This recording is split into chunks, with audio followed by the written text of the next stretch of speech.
ಜನರೊಂದಿಗೆ ಜನತಾದಳ ಕಾರ್ಯಕ್ರಮಕ್ಕೆ ಚಾಲನೆಯನ್ನ ನೀಡಲಾಗಿದೆ. ಜೆಡಿಎಸ್ ಕಚೇರಿಯಲ್ಲಿ ನಡೀತಾ ಇರುವಂತಹ ಕಾರ್ಯಕ್ರಮ ಇದು. ಮಾಜಿ ಪ್ರಧಾನಿ ಎಚ್.ಡಿ. ದೇವೇಗೌಡರಿಂದ ಚಾಲನೆಯನ್ನ ನೀಡಲಾಗಿದೆ. ಜನರೊಂದಿಗೆ ಜನತಾದಳ ಪೋಸ್ಟರ್ ಬಿಡುಗಡೆಯನ್ನ ಕೂಡ ಮಾಡಲಾಗಿದೆ. ಮಿಸ್ಡ್ ಕಾಲ್ ಅಭಿಯಾನಕ್ಕೂ ಕಾರ್ಯಕ್ರಮದಲ್ಲಿ ಚಾಲನೆಯನ್ನ ಕೂಡ ನೀಡಲಾಗಿದೆ. ಮಾಜಿ ಪ್ರಧಾನಿ ಎಚ್.ಡಿ. ದೇವೇಗೌಡರಿಂದ ಚಾಲನೆಯನ್ನ ಕೂಡ ನೀಡಲಾಗಿದೆ. ಜನರೊಂದಿಗೆ ಜನತಾದಳ ಪೋಸ್ಟರ್ ಅನ್ನ ಬಿಡುಗಡೆ ಕೂಡ ಮಾಡಲಾಗಿದೆ. ಮಿಸ್ಡ್ ಕಾಲ್ ಅಭಿಯಾನಕ್ಕೂ ಕೂಡ ಈ ಸಂದರ್ಭದಲ್ಲಿ ಚಾಲನೆಯನ್ನ ಕೂಡ ಕೊಡಲಾಗಿದೆ.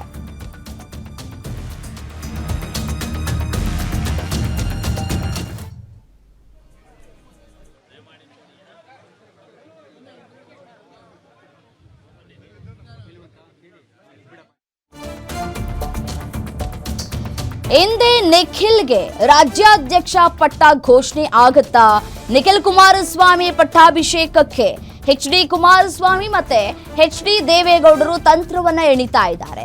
ನಿಖಿಲ್ಗೆ ರಾಜ್ಯ ಪ್ರವಾಸದ ಮೂಲಕ ಪಕ್ಷ ಸಂಘಟನೆಯ ಹೊಣೆಯನ್ನ ಹೊರಿಸುವಂತಹ ಸಾಧ್ಯತೆಗಳು ಕೂಡ ಇದೆ. ನಿಖಿಲ್ ಪ್ರವಾಸಕ್ಕೆ ಸಾಥ್ ಕೊಡುವಂತೆ ಶಾಸಕರಿಗೆ ಎಚ್.ಡಿ.ಕೆ ಕರೆ ಕೊಟ್ಟಿದ್ದಾರೆ. ನಿನ್ನೆ ರಾತ್ರಿ ಶಾಸಕರ ಜೊತೆ ಕುಮಾರಸ್ವಾಮಿ ಡಿನ್ನರ್ ಮೀಟಿಂಗ್ ಅನ್ನ ಮಾಡಿದ್ರು.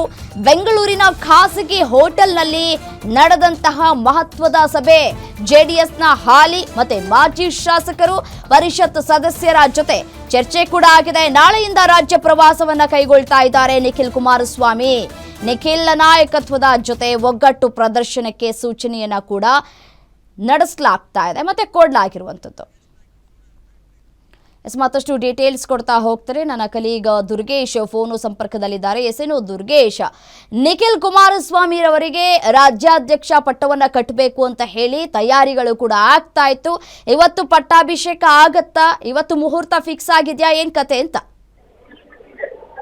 ಎಸ್ ರಮ್ಯಾ, ಈಗಾಗಲೇ ಏನು ಜೆಡಿಎಸ್ ಪಕ್ಷದಲ್ಲಿ ಸದಸ್ಯರ ಸಂಖ್ಯೆ ಕುಸಿತ ಆಗಿದೆ. ಈ ಹಿನ್ನೆಲೆಯಲ್ಲಿ ಒಂದು ಪಕ್ಷ ಸಂಘಟನೆ ಮಾಡಬೇಕು ಅನ್ನೋ ನಿಟ್ಟಿನಲ್ಲಿ ಜೆಡಿಎಸ್ ಒಂದು ಜನರೊಂದಿಗೆ ಜನತಾದಳ ಅನ್ನುವಂತ ವಿಭಿನ್ನ ಕಾರ್ಯಕ್ರಮವನ್ನ ಕೈಗೊಂಡಿರುವಂತದ್ದು. ಇವತ್ತು ಈ ಒಂದು ಕಾರ್ಯಕ್ರಮಕ್ಕೆ ಮಾಜಿ ಪ್ರಧಾನಿ ಎಚ್.ಡಿ. ದೇವೇಗೌಡರು ಚಾಲನೆ ನೀಡಿದ್ದಾರೆ. ಈ ಒಂದು ಕಾರ್ಯಕ್ರಮದಲ್ಲಿ ಎಚ್.ಡಿ. ಕುಮಾರಸ್ವಾಮಿ ಮತ್ತು ನಿಖಿಲ್ ಕುಮಾರಸ್ವಾಮಿ ಸೇರಿದಂತೆ ಜೆಡಿಎಸ್ ನ ಶಾಸಕರು, ವಿಧಾನ ಪರಿಷತ್ ಸದಸ್ಯರೆಲ್ಲರೂ ಕೂಡ ಒಟ್ಟಾಗಿ ಈ ಒಂದು ಕಾರ್ಯಕ್ರಮವನ್ನು ಅದ್ದೂರಿಯಾಗಿ ಆಚರಣೆ ಮಾಡಿದ್ದಾರೆ. ನಾಳೆಯಿಂದ ಅಧಿಕೃತವಾಗಿ ಜೆಡಿಎಸ್ ಜನರೊಂದಿಗೆ ಜೆಡಿಎಸ್ ಅನ್ನುವಂತ ಕಾರ್ಯಕ್ರಮ ರಾಜ್ಯ ನಡೆಯುವಂತದ್ದು. 58 ದಿನಗಳ ಕಾಲ 80ರಿಂದ 90 ಕ್ಷೇತ್ರಗಳಲ್ಲಿ ಒಂದು ರಾಜ್ಯ ಪರ್ಯಟನೆ ನಿಖಿಲ್ ಕುಮಾರಸ್ವಾಮಿ ನೇತೃತ್ವದಲ್ಲಿ ಕೈಗೊಳ್ಳಲಾಗ್ತಾ ಇದೆ. ಈ ಹಿನ್ನೆಲೆಯಲ್ಲಿ ಕುಮಾರಸ್ವಾಮಿ ಅವರಿಗೆ ಪಟ್ಟಾಭಿಷೇಕ ಮಾಡಬೇಕು ಅನ್ನೋ ನಿಟ್ಟಿನಲ್ಲಿ ಈ ಒಂದು ಕಾರ್ಯಕ್ರಮ ರೂಪುಗೊಂಡಿದ್ಯಾ ಅನ್ನುವಂತ ಪ್ರಶ್ನೆ ಮೂಡುತ್ತಿರುವಂತದ್ದು. ಯಾಕಂದ್ರೆ ನಿಖಿಲ್ ಕುಮಾರಸ್ವಾಮಿ ಅವರನ್ನ ಜೆಡಿಎಸ್ ನ ರಾಜ್ಯಾಧ್ಯಕ್ಷರನ್ನಾಗಿ ಮಾಡಬೇಕು ಅನ್ನೋದು ಎಚ್.ಡಿ. ಕುಮಾರಸ್ವಾಮಿ ಅವರ ಕನಸು. ಅದ್ರ ಜೊತೆಗೆ ಎಚ್.ಡಿ. ದೇವೇಗೌಡ ಅವರು ಕೂಡ ನಿಖಿಲ್ ಕುಮಾರಸ್ವಾಮಿ ಅವರಿಗೆ ಮುಂದಿನ ಚುನಾವಣೆಯಲ್ಲಿ ಗೆಲುವು ತರಬೇಕು, ಅದ್ರ ಜೊತೆಗೆ ಜೆಡಿಎಸ್ ನಲ್ಲಿ ಭವಿಷ್ಯವನ್ನ ರೂಪಿಸಬೇಕು ಅನ್ನೋ ನಿಟ್ಟಿನಲ್ಲಿ ಈ ರೀತಿಯಾದಂತಹ ವಿಭಿನ್ನ ಕಾರ್ಯಕ್ರಮಗಳನ್ನ ಮಾಡ್ತಿದ್ದಾರೆ. ಇವತ್ತು ಕೂಡ ಕಾರ್ಯಕ್ರಮದಲ್ಲಿ ನಡೆದಿರುವಂತದ್ದು ಸಾಕಷ್ಟು ಚರ್ಚೆ ಆಗಿರುವಂತದ್ದು. ಅದ್ರ ಜೊತೆಗೆ ಎಚ್.ಡಿ. ದೇವೇಗೌಡ ಅವರು ಹೇಳಿರುವಂತದ್ದು ಪಕ್ಷದ ಜವಾಬ್ದಾರಿಯನ್ನ ನಿಖಿಲ್ ಕುಮಾರಸ್ವಾಮಿ ಅವರು ವಹಿಸಿಕೊಳ್ಬೇಕು. ಅದ್ರ ಜೊತೆಗೆ ನಾಡಗೌಡ ಮತ್ತೆ ವಿರೋಧ ಪಕ್ಷದ ನಾಯಕ ಸುರೇಶ್ ಬಾಬು ಅವರು ಈ ಒಂದು ಕಾರ್ಯಕ್ರಮಗಳನ್ನ ಮಾಡಬೇಕು, ಜನರಿಗೆ ರಾಜ್ಯ ಸರ್ಕಾರದ ವೈಫಲ್ಯಗಳನ್ನ ತಿಳಿಸುವಂತ ಕೆಲಸವನ್ನ ಮಾಡಬೇಕು ಅನ್ನುವಂತ ಸೂಚನೆಯನ್ನ ನೀಡಿರುವಂತದ್ದು. ಅದರ ಜೊತೆಗೆ 2028ಕ್ಕೆ ಮುಖ್ಯಮಂತ್ರಿ ಆಗುವಂತ ಆಸೆಯನ್ನು ಕೂಡ ಕುಮಾರಸ್ವಾಮಿ ಅವರು ಬಿಚ್ಚಿಟ್ಟಿದ್ದಾರೆ. ರಾಜ್ಯದ ಜನತೆ ಇದನ್ನ ಬಯಸ್ತಿದ್ದಾರೆ. ಸರ್ಕಾರ ಮಾಡ್ತಿರುವಂತಹ ಆಡಳಿತ ವೈಫಲ್ಯ ಜೊತೆಗೆ ಸರ್ಕಾರದಲ್ಲಿ ನಡೆಯುವಂತಹ ಭ್ರಷ್ಟಾಚಾರದ ವಿರುದ್ಧ ಕುಮಾರಸ್ವಾಮಿ ಕಿಡಿಕಾರಿದ್ದಲ್ಲದೆ ರಾಜ್ಯದಲ್ಲಿ ಜೆಡಿಎಸ್ ಮತ್ತು ಬಿಜೆಪಿ ಮೈತ್ರಿಯ ಮೂಲಕ ಹೋದ್ರೆ 2028ಕ್ಕೆ ಮುಖ್ಯಮಂತ್ರಿ ಆಗುವಂತಹ ಕನಸನ್ನು ಕೂಡ ಎಚ್.ಡಿ. ಕುಮಾರಸ್ವಾಮಿ ಅವರು ಬಿಚ್ಚಿಟ್ಟಿರುವಂತದ್ದು. ರಮ್ಯಾ, ದುರ್ಗೇಶ್, ನೆನ್ನೆ ತಾನೇ ಒಂದು ಸಭೆಯನ್ನ ಕೂಡ ನಡೆಸಿದ್ದಾರೆ. ಈ ಸಭೆಯಲ್ಲಿ ಏನೆಲ್ಲ ಚರ್ಚೆ ಆಯಿತು ಮತ್ತೆ ಹಿರಿಯ ನಾಯಕರು ಕೂಡ ಮುನಿಸ್ಕೊಂಡಿದ್ದಾರೆ. ಅವರ ಮನವೊಲಿಸುವಂತಹ ಕೆಲಸಗಳಾಗಿದ್ಯಾ?